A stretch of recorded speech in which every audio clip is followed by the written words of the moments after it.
everyone, welcome back to my YouTube channel.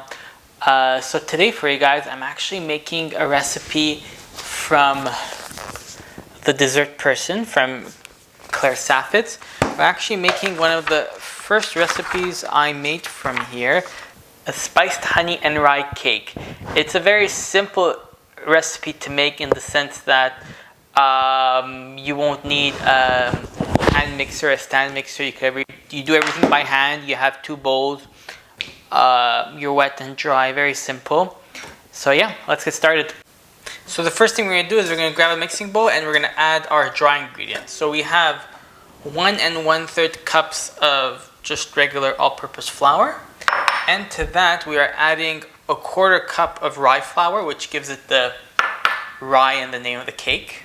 And to this I'm gonna add 1 1/2 teaspoon of baking powder. That's the half, and then let me just add the 1, and then 3/4 teaspoon of kosher rock salt. So the spices we're gonna use are cinnamon, cardamom, and cloves. The original recipe calls also for allspice, but it kind of seems counterintuitive when you're already adding these 3 spices to add another spice called allspice. So regardless, we're not going to use it. So the recipe uses 1 teaspoon of cinnamon, 1/4 teaspoon of cardamom, and 1/8 teaspoon of cloves. So I'm just going to add those in. So that is it for our dry ingredients. I added those 3 spices. It smells very fragrant in here. And that's it for our dry ingredients, as I said. So I'm just going to mix these together. Just make sure that everything is nice and incorporated. Just 2 seconds. And then I'm going to take another bowl and we're going to get started with our wet ingredients. So in our second bowl, we're going to start with our wet ingredients. So we're going to start with 2 eggs with no shell. Perfect. It's obviously it's not important if the yolk breaks. I'm not trying to be a pro, just trying to not get shells. Okay, and then I'm just going to whisk these. 2 seconds. Actually, my whisk is over here. Let me just do it right now, just to break the yolks a bit. I'll just keep the whisk like that. Next, I'm going to add to this 1/2 cup of granulated sugar. And the recipe says 2 teaspoons of lemon zest. I didn't have any lemons, I had lime. So I'm just adding some lime zest just like this. Make sure, give it some nice, fresh, summery flavors. Then to this, I'm actually gonna add 1/2 cup of honey. I'm just gonna pour this in. I have a spoon here. Now what we're going to do is we're actually going to mix all of these ingredients so far so that the honey is nice and incorporated, and then we're going to continue with the remaining liquid ingredients. I just realized that I mentioned 1/2 cup of sugar, but it was actually 1/4 cup of sugar, just to clarify that. And you might have noticed that it looks a bit dark, and that's because the honey I used was actually a darker honey. But it obviously won't make a difference. If you like to use the lighter color honeys, go ahead, but that's why, just pointing out, that's why mine is darker. Now once it's all mixed, we're going to add in 1/2 cup of vegetable oil. I'm going to mix this well, and the last ingredient we are going to add is 1/2 cup of applesauce.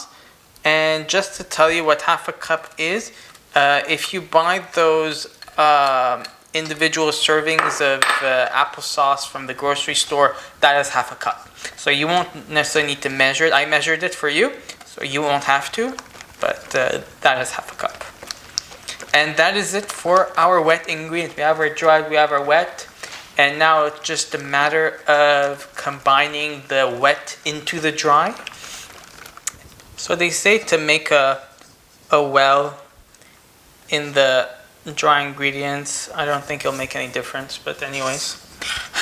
So I'm just gonna take my wet ingredients and just gonna pour it in here, and I'm just gonna mix everything until we get a nice and consistent batter. So here's what the batter looks like after having mixed the wet ingredients into the dry. So now I just have to pour it into a pan. So what this recipe needs is a loaf pan, 4.5 by 8.5, just your standard bread loaf pan.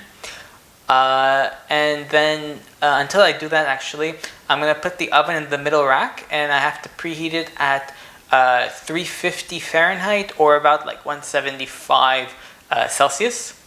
And yeah, I'm going to do that, and I'll show you guys when I pour it in the pan.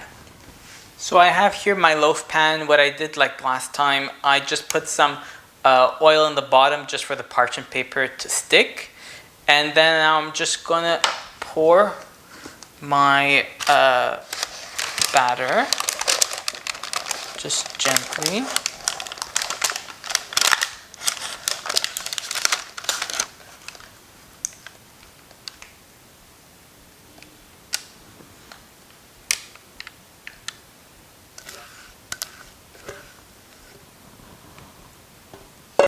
So just with the spatula, I'm just gonna just flatten it, just make sure that it will rise all evenly, and even, you know what, maybe even without a spatula.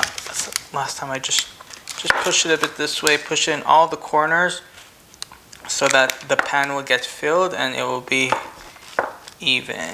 Perfect. Okay, once your oven is preheated, we're gonna bake it for around 50 to 60 minutes, depending on your oven. And basically you will know 50 minutes, take a look, do a toothpick test. If it comes out dry, then it's okay. Or else put it in for 10 more minutes. And yeah, I'll see you guys once it's out of the oven. So this is what it looks like out of the oven. It turned out very nicely. It smells very good, very fragrant with all the different spices. I'm just gonna put it on a different plate right now, and I'll cut a piece and I'll show you guys what it looks like. Here's a quick sneak peek of what the inside looks like. As you see, it's very well cooked and very moist, so I can't wait to give this a try. So now for the taste test. Now, how this is best eaten is actually by drizzling some honey. So I took the same piece that I guys showed you inside, just cut it into a bit of a smaller piece just for me to try it right now. And I have the honey that I actually put inside. Let me just put it like this, and then just a bit of honey. Just like that should be fine. Let's give it a try. See? Very